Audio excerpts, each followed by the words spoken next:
நிச்சயமாக விளக்கக்கூடிய எம்பெருமான் சிவன். அவன் எப்படி இருக்கிறான்? அடியான் சொல்றாரு, சின்னவேணி சந்தனச்சாலும் சுழற்றிங்கள் சூடாமணி அவன் வெந்நீரை பூசிருக்கிறான். அவருடைய கழுத்திலே பாம்பை அணிந்திருக்கின்றான். வலக்கையிலே சூலத்தை எழுந்திருக்கின்றான். மான்வரோடு இருக்கின்றான். பின்னங்களில் புனலமாகிய கண்ணையை வைத்திருக்கின்றான். எல்லாம் இருக்கிறவருடைய தவறு நாம் அவருடைய சொந்தக்காரர்களானா இதுக்கு மேல எந்த யானையும் ஓட்டி வந்தா எவனடா பயப்படுவான் என்று சொல்லுகிறார். அந்த யானை தான் எது? நமக்கு எதிரே வரக்கூடிய துன்பமாகிய வினை. அந்த சந்திர பிராரத்த ஆகாமியம் என்று சொல்லக்கூடிய அந்த வினையெல்லாம் நமக்கு எப்போது பிறப்புனீங்களோ வினை என்று முற்றிலும் கழிகிறதோ அப்போது நமக்கு பிறவி நீங்கப்படுகிறது. பிறப்பெண்ணும் வேதமை நீங்க சிறப்பெண்ணும் செம்பொருள் காண்பது அறிவு என்பார். அப்படி நமக்கெல்லாம் பிறவியாகிய நோய் தீர வேண்டும் என்று சொன்னால் நம்மெல்லாம் சங்காரகாரனுடைய சங்கரனுடைய திருவடிகளை இருக்கப்பட்டுக் கொள்ள வேண்டும். அவனுடைய திருவடி ஒன்றே நமக்கு பிறவி இருக்கக்கூடிய பெரும் மருந்து. தலைவலிக்கு ஒரு மாற்றப்படுகிறோம். இருமல் வந்தா ஒரு சிறப்பு குடிக்கிறோம். நேற்று தான் வந்துட்டு ஒரே இருமல் முடிச்சாலும் போகணும் அப்படி பழகிட்டோம்.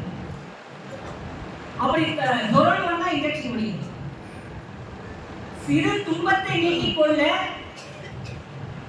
இந்த மருந்து மாத்திரை உதவு போல பிறவியாகிய பெரும் நோயாகிய பிடித்திட வேண்டும் என்று சொன்னால் அதற்கு அற்புதமாகிய மருந்து நம்மளுக்கு சிவாயம் என்கின்ற பஞ்சாட்சரம். அந்த மருந்தை சொன்னவர்களையும் அதனை சிந்திப்பவர்களையும் சிவாயமான சிந்தித்திருப்பதற்கு அபாயம் ஒருபோதும் இல்லை. அப்படி இறைவனை சிந்தித்திருப்பதற்கு சுவாமியே தாயும் தந்தையுமாக விளங்கி உலகியலாகியதை பொய் என்றும் ஆன்மாவே மெய் என்றும் நீ வந்தது என்னை அடைவதற்காக என்றும் வந்த வேலையை விடுத்து இப்படிப்பட்ட சொந்த வந்த சூழலில் மூழ்கி என்னை மறந்து உன் திறம் மறந்து இந்த உடலோடு கூடி உடல் வாழ்க்கையை ஏற்பட்டு பல வினைகளை ஈட்டி மேலும் மேலும் நல்வினை தீவினைகளை செய்து மேலும் மேலும் பிறவி சூழலை கட்டுண்டு இருக்கிறது இந்த ஜீவான்மா. எப்பொழுது இந்த பிறவியாகிய சுழற்சி ஒழியும் என்று சொன்னால் ஆசையாகிய வித்து என்று அறுவருகின்றதோ அன்று வினை அறுவருகின்றது. வினை என்று இல்லையோ அன்று பிறப்பு என்பது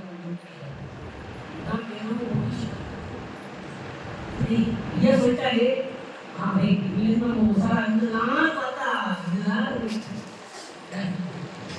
இப்ப இங்க வந்திருக்கணும் அங்க செய்த நல்வினை தான். அவரோட புண்ணியம் செய்திருந்தால்தான் இது போல ஞான சபையிலே கலந்து கொள்ள முடியும்.